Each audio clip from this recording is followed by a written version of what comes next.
The transfer window has already taken loads of twists and turns, and today we have a big one as we have been handed a huge transfer blow. We will cover this in today's video whilst going over all the latest Celtic news from the last 24 hours. But first, make sure you like this video and subscribe to the channel for more Celtic content.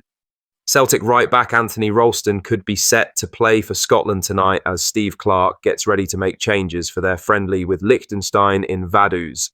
Ralston was on the bench in the 3-1 loss to Iceland on Friday, with Max Johnston starting at right-back and setting up John Souttar's equaliser. But Johnston is likely to drop out tonight as Clarke freshens his team after a poor run of form. Scotland are dealing with a growing injury list. Kieran Tierney and Scott McTominay have pulled out after picking up injuries in the Iceland match, giving Clarke more problems. The goalkeeper situation is also tough, with Craig Gordon, Liam Kelly, Xander Clark, Angus Gunn and Robbie McCrory all out. Ciaran Slicker made his debut against Iceland but struggled, so Clarke has brought in Ross Doohan and Callan McKenna to add cover. Doohan, who came through at Celtic and is linked with a return to the Hoops, could make his senior Scotland debut tonight. The 27-year-old played 19 games for Aberdeen last season and helped them win the Scottish Cup.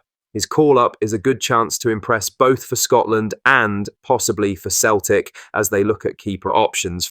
For Ralston, tonight gives him a shot to show his worth again at international level. With 20 caps already, the 26-year-old has been a steady option for Clarke over the years. His know-how could help as Scotland try to get back on track ahead of the World Cup qualifiers in September. Liechtenstein, ranked 205th in the world, are the opponents tonight as Scotland aim to bounce back from 2 defeats. Clarke will hope a new-look side with Ralston and Doohan can get a win and finish the season on a better note. Now for the main story. Brendan Rodgers has wasted no time in outlining his summer priorities, with Celtic set to focus on adding at least one winger and a central midfielder ahead of the 2025 to 2026 campaign. As ever, with transfer season in full swing, names will be dropped and rumours will swirl, some with truth, others wide of the mark. Despite recent reports from Portugal linking the club to Turkish midfielder Demir Ege Tiknaz, the 20-year-old is not currently on the radar at Lennox Town. Sources close to the club have made it clear that while Tiknaz may have attracted outside attention, there has been no internal push to pursue a deal. Instead, Rodgers has been clear in his desire to strengthen in 2 specific areas as soon as possible: wide positions and central midfield. After a season in which squad depth was stretched thin, particularly during European campaigns and injury spells, the manager wants more flexibility and attacking threat in the final third. One name that remains very much active on the club's shortlist is Michel-Ange Balikwisha. The Belgian international has been monitored for some time, and we've learned that he is still regarded as a top target for the Scottish champions. Balikwisha is currently playing for Belgian side Royal Antwerp and has 1 year remaining on his contract, which expires in June 2026. With the winger eligible to sign a pre-contract as early as January, Antwerp look set to cash in this summer rather than risk losing him for free next year. Brendan Rodgers is looking to freshen up the squad with at least 3 new first-team ready players this summer. Importantly, that figure does not include Kieran Tierney, whose return from Arsenal was confirmed back in January. With the Tiknaz talk now put to bed, expect the focus to stay on realistic, high-impact targets, and Balikwisha remains firmly at the front of the queue for now. In other news, Viljami Sinisalo has made it clear he's not at Celtic just to make up the numbers. The Finnish international is confident he's on track to eventually become the club's first-choice goalkeeper as Kasper Schmeichel enters the final year of his deal. Sinisalo arrived from Aston Villa last July in a £1 million move, and after a quiet start, found his opportunity when Schmeichel sustained a shoulder injury during Denmark's Nations League quarter-final with Portugal in March. That moment handed Sinisalo a platform, and he didn't disappoint. The 23-year-old's composed displays in goal earned praise from sections of the support, particularly for his outing in the Glasgow derby at Ibrox.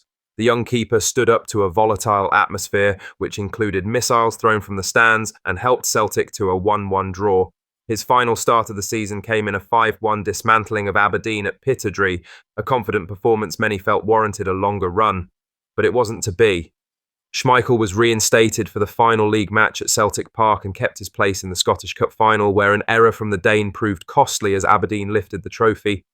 Brendan Rodgers made the call to bring Schmeichel back, a decision that sparked debate among supporters given Sinisalo's solid form. He said, "Kasper has 1 year left on his contract, I have 4.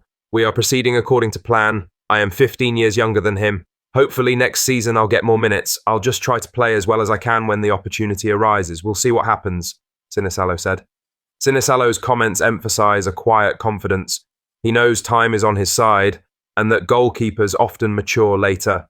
His contract length alone suggests the club view him as part of the long-term picture. As pre-season approaches, the goalkeeper battle promises to be one of the most intriguing. Schmeichel will aim to reassert himself, but should the veteran continue to falter, Celtic may look to the future sooner than expected. For Sinisalo, the groundwork has been laid, now it's about taking the next step. Lastly, Ange Postecoglou's time at Tottenham ended not quietly, but with a clear sign the board weren't convinced. Even though he won the club their first trophy in almost 20 years and their first European honour since the 1980s, he was still sacked.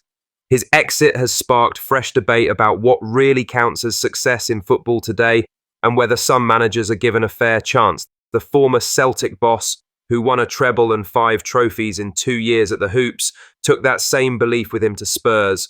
Not long after arriving, Postecoglou boldly said, "I always win a trophy in my second season." He kept his word, but it still didn't change how the people in charge at the club saw things. Postecoglou's career has followed a familiar pattern, often a slow start that makes people question him, followed by results that prove them wrong. It was the case in Australia, where he built a winning team. Happened again in Japan, where he turned things around at Yokohama F. Marinos. And it was the same in Scotland, where many weren't sure about him when he first joined Celtic, but every time he made people sit up and take notice. Just a few days before it was confirmed that Postecoglou was leaving Spurs, ABC released a detailed programme about his life and career. On the show, British broadcaster and TalkSport presenter Max Rushton spoke about how people doubted Ange when he first took the Celtic job. He said, "Success in Japan means nothing to people in Scotland. When he arrived, I think most of the reaction was, 'Who is this guy?' At Celtic, he was incredibly successful.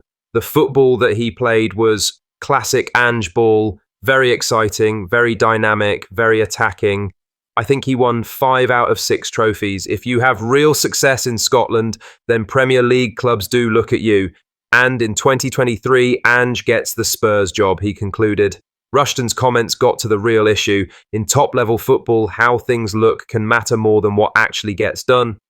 At Celtic, Postecoglou didn't just win games, he brought an exciting attacking style that lifted the team. That's what made him appealing to Spurs to begin with, even if that respect didn't last long. The big question now is what's next for Postecoglou. At 59, he's shown he can succeed in different countries and under serious pressure. What he achieved at Celtic in particular still stands out, not just for the trophies, but for the style and strength he brought during tough times. His spell at Tottenham might have been cut short, but it followed a familiar theme in his career. He wins trophies and gives teams a clear identity, yet still has to fight to be fully recognised. If anything, this latest chapter only adds to the legacy he started building at Celtic. Wherever Postecoglou turns up next, he's unlikely to stay out of the spotlight for long. His Celtic days remain a blueprint, not a peak, for what he can offer a club bold enough to look past their own assumptions. What are your thoughts on these? Let us know down in the comments section below. Make sure you've liked this video and subscribe to the channel for more Celtic content.